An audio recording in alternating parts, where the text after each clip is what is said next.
দীর্ঘ প্রতীক্ষার অবসান, অবশেষে বাংলাদেশের ইলিশ এলো বাংলার মাটিতে।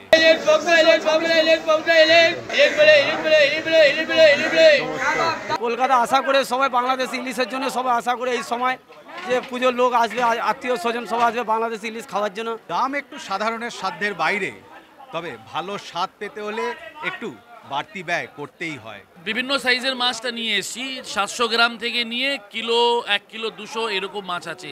বেশি বড় সাইজ আমরা আনিনি, কেন দামটা আরও হাই হবে এই কারণে। বেশিরভাগ মাছ আমাদের হচ্ছে 700 800 1 কেজি 200 পর্যন্ত। দামটা হাই আছে কারণ মাছের যোগান বাংলাদেশে কম। এখন মোটামুটি খুচরো বাজারে তো আজকের যা হিসেব আছে সেই হিসাবে আমার হচ্ছে 2000-2100 এইরকমই বিক্রি হবে।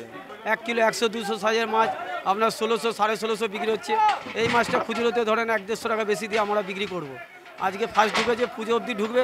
পুজো জনগণের মধ্যে পুজোর সময় খাবার জন্য সবাই খাবে, আর সেটাই করছে এখন বঙ্গবাসী। ক্যামেরায় শাকিল আবদিনের সাথে ভাস্কর সর্দার, নিউজ 24, কলকাতা।